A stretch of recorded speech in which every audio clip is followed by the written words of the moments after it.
দর্শক, আমরা ডাকসু নির্বাচনের খবর নিতে আবারও ঢাকা বিশ্ববিদ্যালয় ক্যাম্পাসে চলে যেতে চাই। সেখানে আছেন আমাদের সহকর্মী নাদিয়া শারমিন। সরাসরি যুক্ত হব তার সাথে। নাদিয়া, শুনতে পাচ্ছেন নিশ্চয়ই আমাকে?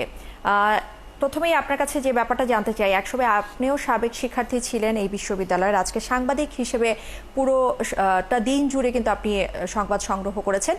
নারী শিক্ষার্থীদের অংশগ্রহণ অনেকটাই ছিল চোখে পড়ার মতো। তো সব মিলিয়ে কেমন দেখেছেন সারাদিনের ভোট গ্রহণ, এবং এই মুহূর্তে ভোট গণনা নিশ্চয়ই শুরু হয়ে গেছে, সে বিষয়ে আমাদেরকে একটু জানাবেন।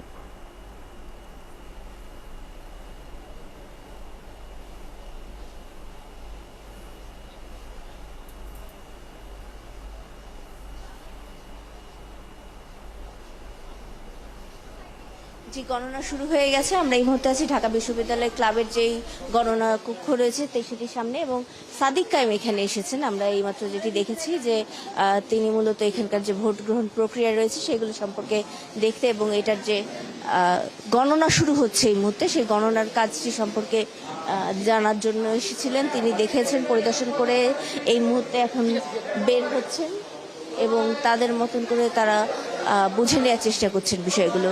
এখানে যেটি গণমাধ্যমের ক্ষেত্রে নিয়ম করা হয়েছে এই পরিসরের মধ্যে, সেটি হচ্ছে যে ঢাকা বিশ্ববিদ্যালয় সাংবাদিক সমিতি থেকে 3 জন সদস্য তারা শুধু ভেতরে থাকবেন। এর বাইরে কোনো ক্যামেরা এবং কোনো রিপোর্টার তারা ভেতরে অনুমোদন দিচ্ছেন না, যার কারণে আমরা ভেতরের অংশ থেকে কি হচ্ছে বা কি করা হচ্ছে সেই বিষয়গুলো সম্পর্কে আমরা জানি না।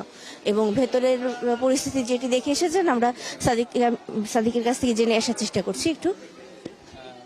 কেন্দ্রগুলোতে দেখছি সবকিছু ঠিকঠাক মতো হচ্ছে কিনা। তো আমরা আশা করব বাকি যে সময় আছে ভোট গণনা সহ সামগ্রিক কাজে যত প্রার্থীরা আছে সবাই সহযোগিতা করবে, আমরা যারা ভোটাররা আছে সবাই সহযোগিতা করবে, এবং সব মিলিয়ে আমরা একটা গণতন্ত্রের চমৎকার একটা নমুনা আমরা স্থাপন করতে চাই। এবং এর মধ্যে আপনি জানেন সারাদিনে অনেকগুলো বিচ্ছিন্ন ঘটনা হয়েছে, সেগুলো আমরা প্রশাসনকে অভিযোগ আকারে দিয়েছি।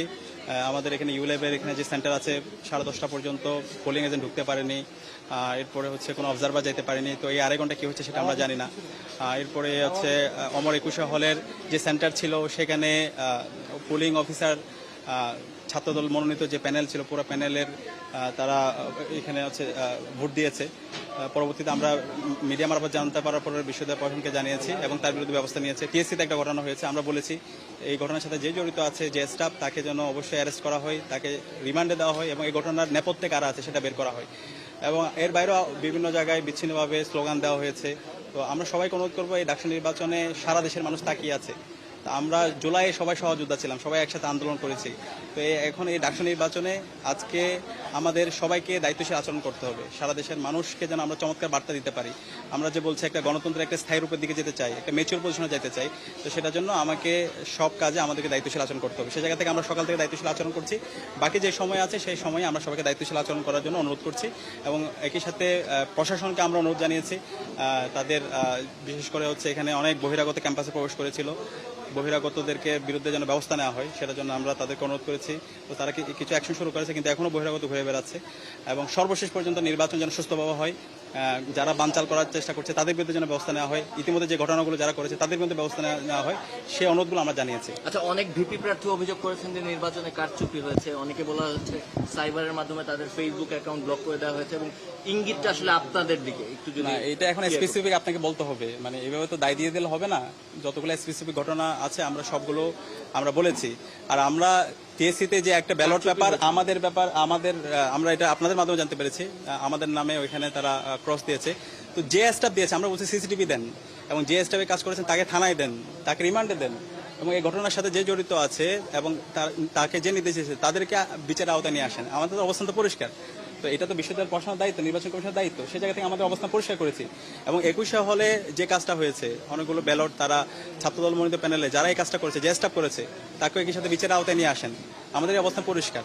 তো এরকম যতগুলো ঘটনা হয়েছে প্রত্যেকটা ঘটনা আমরা বিচার চাই, এবং আমরা শেষ পর্যন্ত নির্বাচন যেন সুস্থভাবে হয়, ফ্রি ফেয়ার ক্রেডিবল হয়, সেই জন্য আমরা সবাইকে উদাত্ত আহ্বান জানাচ্ছি। এবং আমরা বিশ্বাস করি এই নির্বাচনটা শুধু একটা নির্বাচন না, এটা জুলাইয়ের শহীদদের আকাঙ্ক্ষা, এবং সারা বাংলাদেশের মানুষ তাকিয়ে আছে। আমরা আশা করব শেষ পর্যন্ত সবাই দায়িত্বশীল আচরণ করবে, এবং এর মাধ্যমে আলটিমেটলি জুলাইয়ের জয় হবে। এখানে আমরা যারা প্রার্থীরা আছে, এখানে জয় পরাজয় বিষয় না, আমরা চাই জুলাইয়ের জয় হোক। জুলাইয়ের জয় মানে হচ্ছে একটা ফ্রি ফেয়ার ক্রেডিবল ইলেকশন হওয়া, ট্রান্সপারেন্সি এনশিওর হওয়া। তো আমরা আশা করব সেই ধরনের একটা নির্বাচন এবং সেই ধরনের একটা ফলাফলের মাধ্যমে শিক্ষার্থীরা নির্বাচিত প্রতিনিধিদেরকে তারা গ্রহণ করবে। সবাইকে ধন্যবাদ। ভিপি প্রার্থী সাদিক কায়েম কথা বলছিলেন।